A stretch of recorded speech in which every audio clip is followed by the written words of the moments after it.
What is up, gamers? The Red Dragon here, and we are talking about some of the top features for Xbox One. Now, this is not a full list of all the features for Xbox One. I did a video a few days ago talking about some of the highlighted features of PlayStation 4, so this is just a follow-up to that video talking about some of the things that I think should be highlighted with the Xbox One. So the first thing that I want to talk about is the controller. Now, the Xbox 360 controller, most people will agree that it was already a well-designed controller. Not too many people didn't like the Xbox 360. So Xbox One just had to take that design and kind of build on it. So they've done a number of different things. Most of them are really subtle, but one of the bigger design elements that they have included is the introduction of impulse triggers. So the Xbox One controller has 4 motors inside, 2 of which are in the triggers. Now, these motors can be designed or told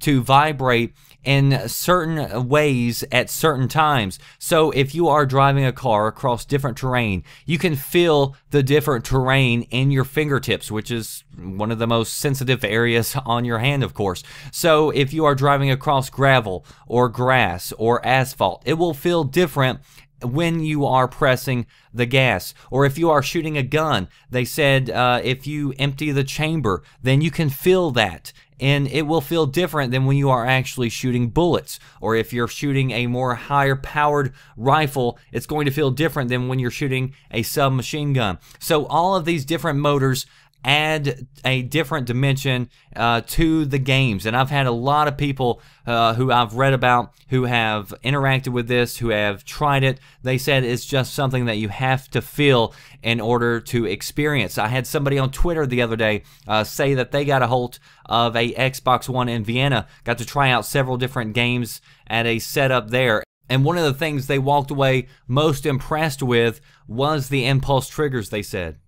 Another feature about Xbox One is the Xbox Live system. So they've taken Xbox Live and they are building more features into it to expand that experience. One of the newest features is called Smart Matchmaking. Now, this is going to allow you to find multiplayer games based on the criteria that you want to search for. So maybe you want to only play games with people who speak your language, or maybe you want to play games with people who are in the same skill range as you, or maybe the same age range, or maybe you want to play with older people. Then you can specify what kind of people you want to play with, and the system will go out and find that match for you.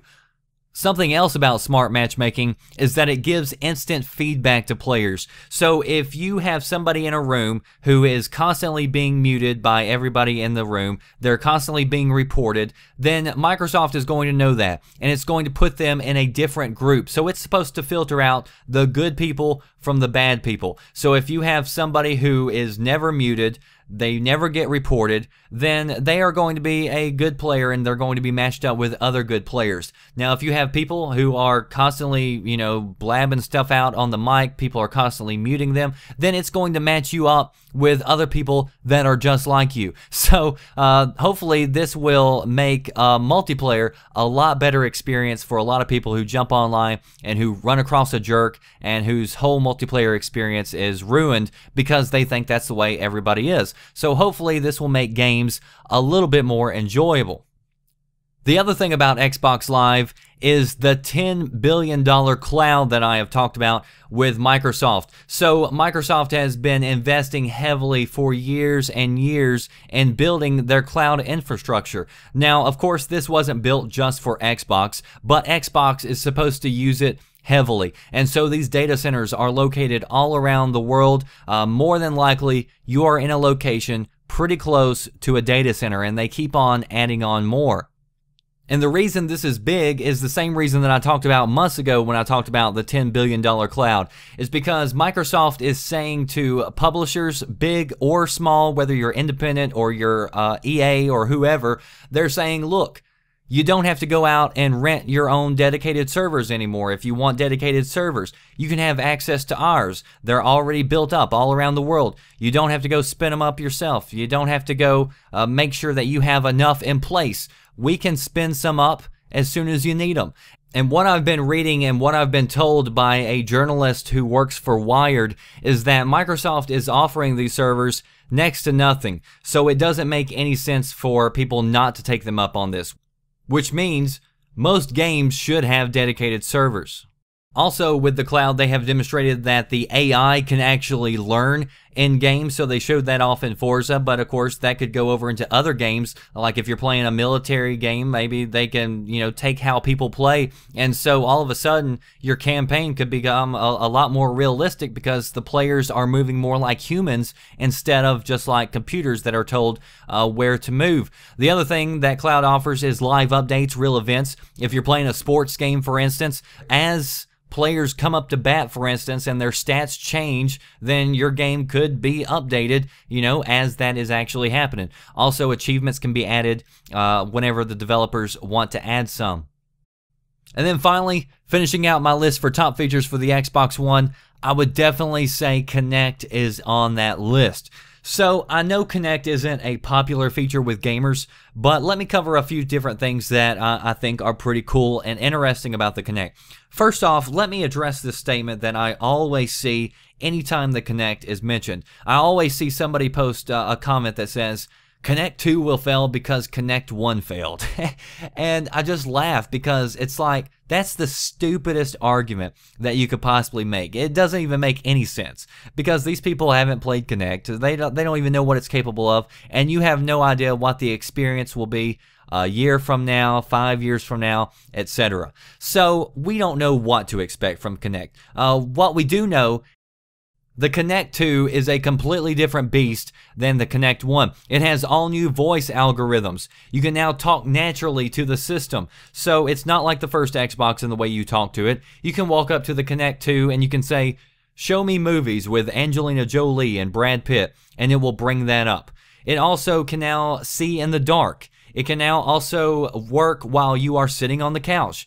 It has the ability to see your heartbeat, which they've talked about could be used in horror games where developers are looking at what parts of the game are scarier than others for you. Or it could determine, which parts of the game are making you more frustrated. It can see if you're off balance. It can see your fingers or the twist of your wrist or the motion of your shoulder. So it can see a lot more and can do a lot more than the first Kinect could. And it can do it a heck of a lot faster. Me personally, I think voice commands is a pretty cool feature to be able to control your entire dashboard experience, to be able to send messages, to say what you want to type, and then it goes ahead and it prints that out. If you want to swap between music, for instance, if you're playing a game, you could have your music app playing in the background, so you could bring that up. You could tell it to change the channel to something else. You could do this all without bringing up a menu, without touching a button on your controller. You could just say it out loud, and then it happens in the background.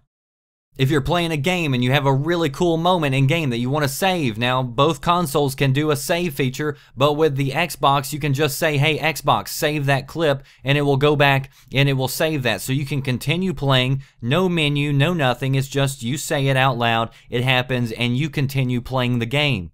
If you're using the HDMI plug-in feature to hook in your TV satellite, then you can also control your TV. So they said you could walk in, tell your TV to turn on in the morning, tell it to switch to ESPN.